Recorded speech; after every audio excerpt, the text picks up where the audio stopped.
조갑제TV 시청자 여러분 안녕하십니까? 오늘부터 세 차례에 걸쳐 외계인의 납치를 당했다는 캐서린이라는 여성의 이야기를 소개하도록 하겠습니다.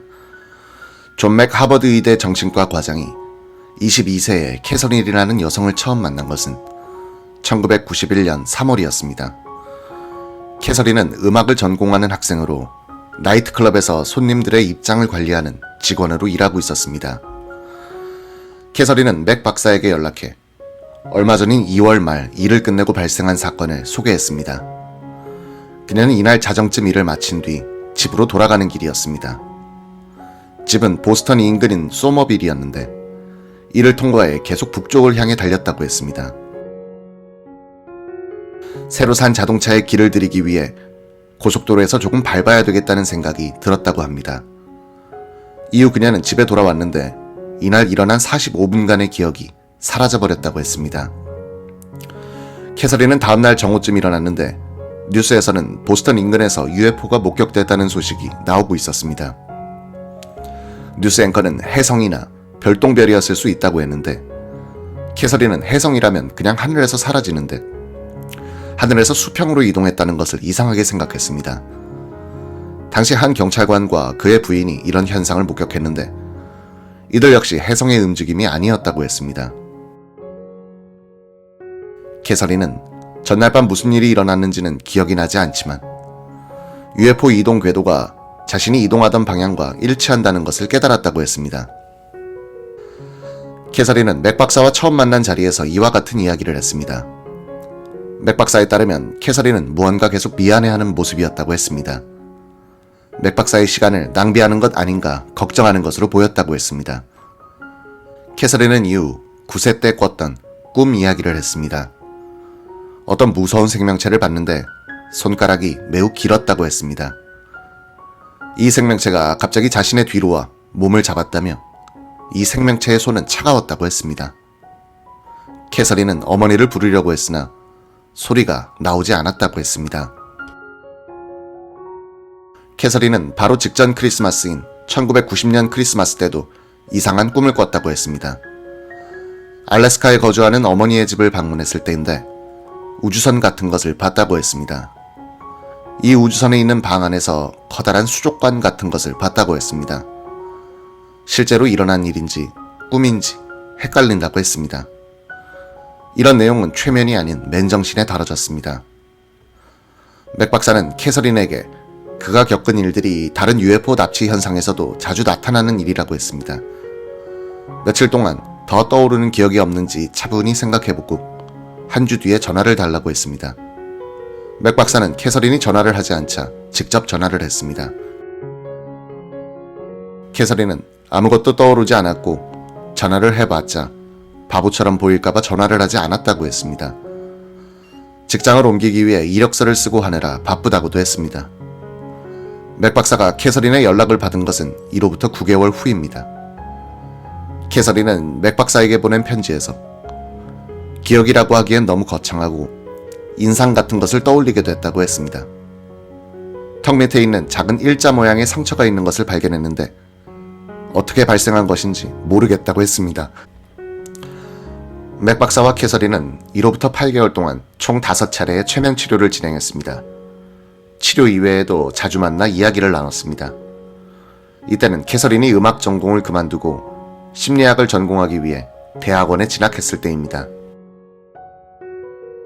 캐서린은 오레곤주 포틀랜드 지역에서 자랐습니다. 아버지가 측량사였기 때문에 포틀랜드 인근에서 여러 차례 이사를 다녔습니다.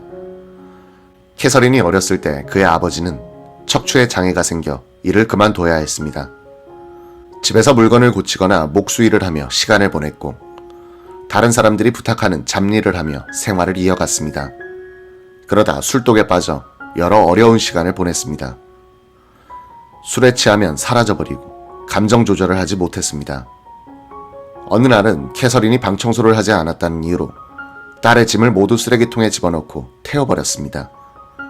캐서린의 부모는 그가 대학교에 진학했을 때 이혼했고 이후부터 아버지와 연락한 적은 없다고 했습니다.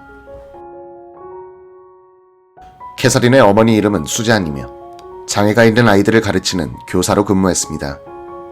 수잔은 대학교 때 약 30명의 다른 사람들과 함께 UFO를 목격한 적이 있다고 했습니다. 캐서린은 10대가 됐을 때 알래스카로 이사를 갔습니다. UFO 문제와 딸이 겪고 있는 문제에 호기심을 갖고 있던 수잔은 알래스카 시골 지역에서 맥 박사에게 전화를 걸어 진행 상황을 묻기도 했습니다. 맥 박사는 치료에 앞서 캐서린에게 어렸을 때 성폭행을 겪은 적이 없었냐고 물었습니다. 어떤 일로 인해 트라우마가 있는 것은 아닌지 확인하기 위해서였습니다. 캐서린은 4살쯤일 때 오랫동안 가족끼리 친하게 지내오던 한 아저씨가 자신의 다리 속에 손을 넣고 성기를 만진 적이 있다고 했습니다. 좋은 동네 아저씨인 줄 알았다가 이런 일을 겪어 충격을 받았다고 했습니다. 캐서린과 그의 어머니 수잔은 그가 아버지나 다른 가족 구성원으로부터 성적 혹은 신체적 학대를 받은 적은 없는 것 같다고 했습니다. 캐서린은 최면이 아닌 맨정신에서도 3살 때 경험한 납치 현상을 기억하고 있었습니다. 캐서린은 이날 자다가 깼는데 침실 창문에서 파란색 불빛이 들어오고 있었습니다. 당시 캐서린의 가족은 1층짜리 이동식 집에서 생활했습니다. 캐서린은 창문 밖에 웃기게 생긴 사람이 보였는데 창문이 땅으로부터 꽤 위에 설치된 것을 감안하면 키가 꽤 컸거나 떠 있는 것 같았다고 했습니다.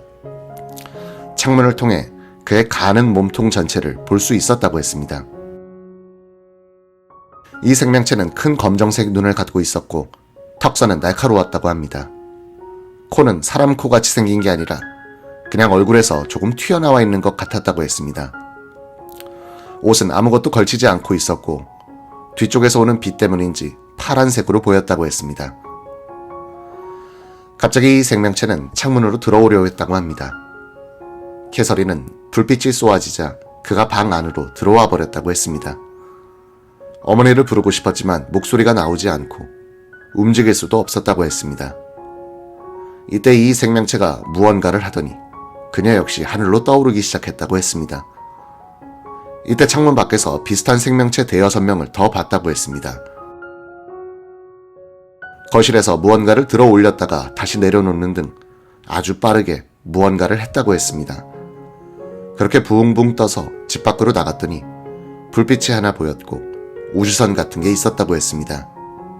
캐서린은 우주선은 원반형이었고 전체적으로 빛을 내뿜고 있었다고 했습니다. 이날 만남에서 캐서린이 기억해낸 것은 이게 전부였습니다. 이 만남이 있고 난 2달 반 뒤 캐서린은 맥 박사에게 이날의 기억이 더 떠올랐다며 편지를 보냈습니다. 맥 박사는 납치 현상 경험자들에서 자주 발견되는 공통점 중 하나는 기억이 한번 떠오른 뒤 계속해 구체적으로 떠오르게 된다는 점이라고 했습니다. 캐서린의 편지 내용 일부를 소개하겠습니다. 저를 우주선 안에 있는 둥근 방으로 끌고 갔습니다. 한 5-6명의 다른 아이들도 있었는데 모두 10세 미만이었던 것 같습니다.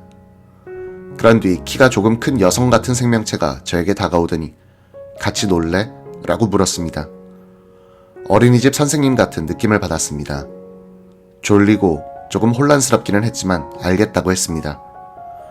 이 여성은 제 답변을 듣고 기분이 좋았던 것 같습니다. 다른 아이들은 다 저보다 나이가 많았고 키가 컸습니다.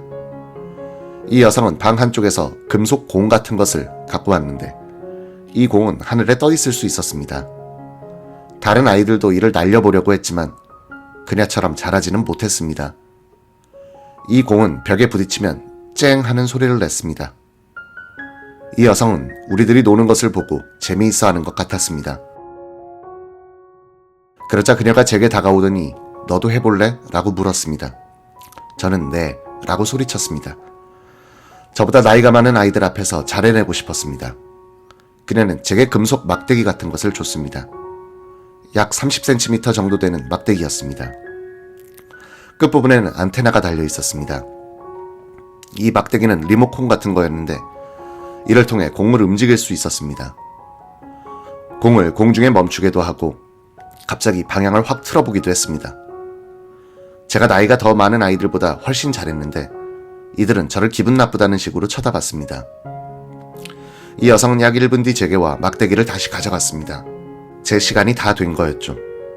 이 여성은 제게 아주 잘했다고 칭찬해줬습니다. 우리 모두가 놀고 난 뒤 그녀는 우리들에게 다가와 너네 모두 잘했고 개개인이 발전하는 모습을 봐 매우 기쁘다고 했습니다. 저는 제 자신에게 자랑스러웠습니다. 더 할 이야기가 많은데 오늘은 여기까지입니다.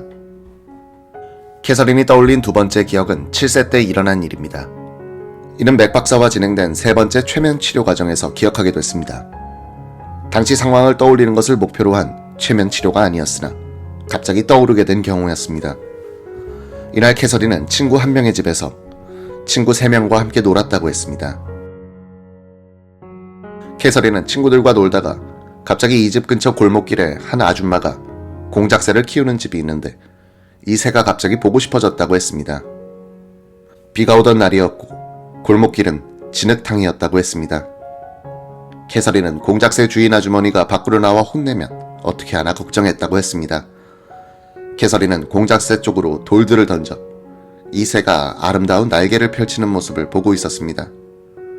이때 캐서린은 하얀색 작은 물체를 봤는데 작은 사람처럼 보였다고 했습니다. 머리와 눈이 컸고 머리카락은 없었다고 했습니다. 그때 이 남성은 캐서린에게 어딘가 데려갈 데가 있다고 했습니다. 캐서린은 어머니가 모르는 사람을 따라가지 말라고 했기 때문에 갈 수 없다고 말했다고 했습니다.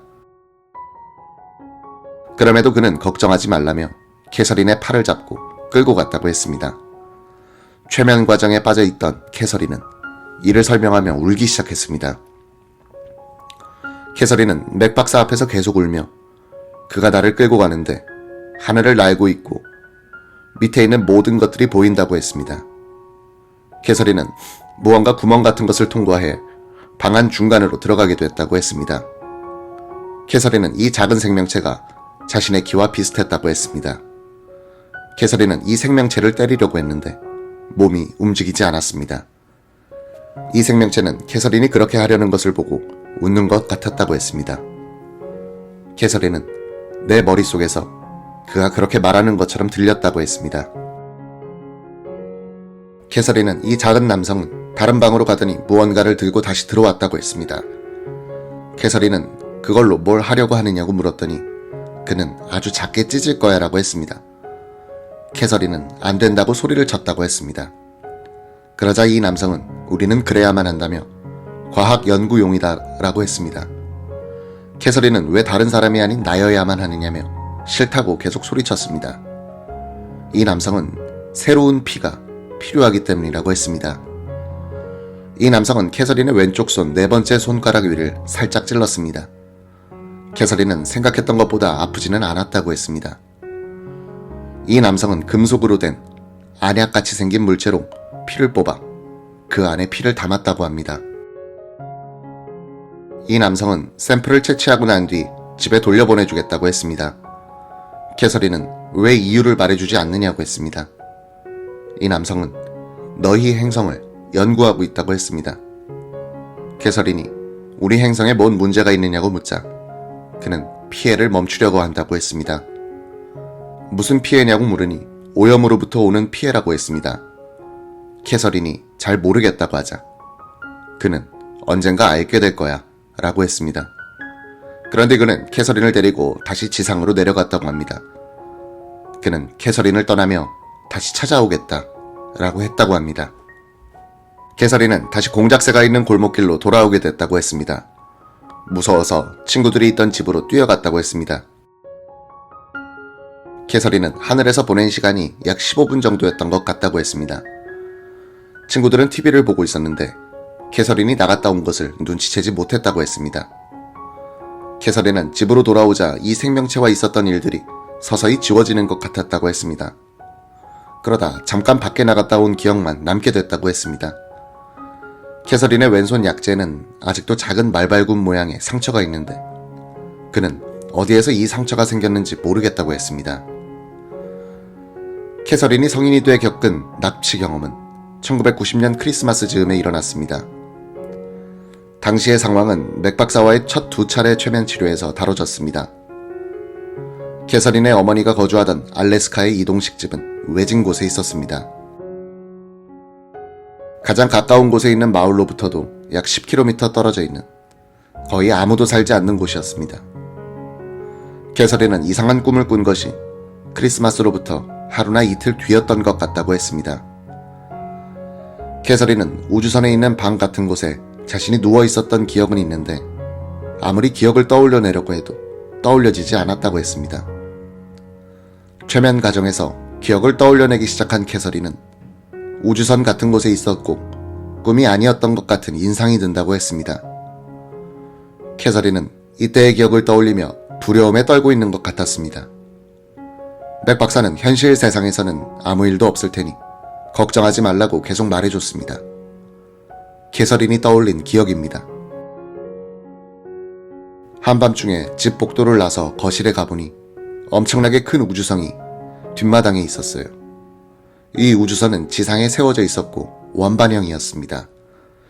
가운데 부분이 더 넓은 것 같았고 은색 금속 물체 같았습니다. 트레일러보다 컸고 가장자리 부분에서 하얀색 빛이 나오고 있었습니다. 저는 여기 있으면 안 되는 물체인데 라고 생각했습니다. 저는 맨발에 드러난 티셔츠 한 장을 입고 있었는데 어머니의 두꺼운 부츠가 문 앞에 보였습니다. 문을 열고 나가볼까 생각을 했는데 문을 열기 싫었습니다. 이때 현실 세계, 즉 최면 상태의 캐서린은 감정적으로 매우 불안정해 보였습니다. 맥 박사는 여기서 그만하겠느냐고 물었습니다. 캐서린은 조금 더 해보겠다고 했습니다. 캐서린은 갑자기 얼굴 쪽부터 마비 증세가 나타나기 시작했다고 했습니다. 마비 증세는 손으로 뻗어나갔고 무언가 무거운 게 가슴과 복부를 누르고 있는 것 같았다고 했습니다. 문 앞에서 고민하던 캐서린은 우주선 쪽으로 나가보기로 했습니다. 그런데 몸이 다 마비가 된 것 같아서 제대로 걸어가지 못했다고 했습니다. 우주선 근처에 다가가자 생명체들이 보였다고 했습니다.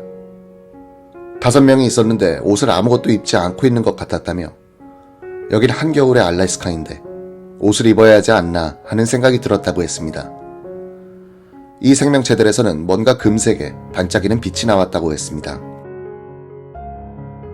캐서린은 얘네들은 머리가 엄청 컸는데 나를 기다리고 있던 것 같다고 했습니다. 그녀가 다가가자 이 생명체들이 그녀를 둥글게 둘러쌌다고 했습니다. 얼굴은 보이지 않지만 팔이 매우 길고 사람 형상이 아니었다며 젖꼭지나 배꼽 같은 것이 아무것도 없었다고 했습니다. 머리카락이나 치아도 없었고 표정도 무표정이었다고 했습니다. 캐서린은 우주선 옆까지는 갔으나 안에는 절대 못 들어갈 것 같다며 공포에 질린 사람의 목소리를 냈습니다. 맥 박사는 계속해서 진정하라고 했으나 캐서린은 계속 울며 소리쳤습니다. 맥 박사는 캐서린에게 게임을 한번 해보자고 했습니다. 가상의 스파이 같은 존재를 만들어 그의 눈으로 안에서 어떤 일이 일어나고 있는지 보자고 했습니다. 캐서린은 알겠다고 했습니다. 이 스파이는 큰 알 안에 생명체들이 들어가 있는데 모든 것들이 금속 같았다고 보고했습니다. 방 같은 것들이 보이는데 입구가 어디인지는 안 보인다고 했습니다. 이 스파이는 방 안에서 여러 과학 관련 기기들을 봤는데 지구에서 만들어진 것이 아닌 것 같다고 했습니다. 또 다른 생명체가 보이는데 의사 같아 보였다고 했습니다. 벽면 전체에 여러 기기와 각종 버튼들이 설치되어 있었고 중간에 딱딱한 책상이 보인다고 했습니다. 다리 사이로 공간이 뚫려 있는 책상이 아니라 벽돌처럼 땅에 붙어있는 모양이었다고 했습니다.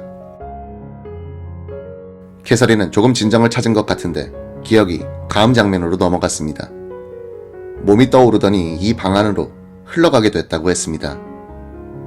의사같이 생긴 사람이 다가오더니 캐서린을 책상에 눕혔다고 했습니다. 이 시점에서 캐서린은 맥 박사에게 그만하고 싶다고 했고 맥 박사는 알았다고 했습니다. 캐서린이 마지막으로 추가한 내용은 이 의사 옆에 5명의 작은 생명체가 있었다는 것이었습니다. 이들의 색은 창백한 하얀색이었다고 했습니다. 최면이 끝난 뒤 캐서린은 맥 박사와 이날 최면 과정에서 나온 이야기들을 논의했습니다. 캐서린은 꿈 같지가 않고 꿈보다 훨씬 더 현실 같았다고 했습니다. 그는 이런 이야기를 지어낸다고 해서 내가 감정적으로나 심리적으로 무슨 이득을 볼 수 있는지 모르겠다며 이런 일을 겪었다고 다른 사람들에게 말하면 다들 미쳤다고 생각하지 않겠느냐고 했습니다. 캐서린은 나 자신을 진정시키기 위해 이 모든 것은 환상이라고 혼잣말을 한다고 했습니다. 그녀는 만약 최면 과정에서 무언가를 보지 못했다면 자신이 울었을 이유도 없었을 것이라고 했습니다. 계속해서 캐서린의 이야기를 소개하도록 하겠습니다. 오늘 시청해주셔서 감사합니다.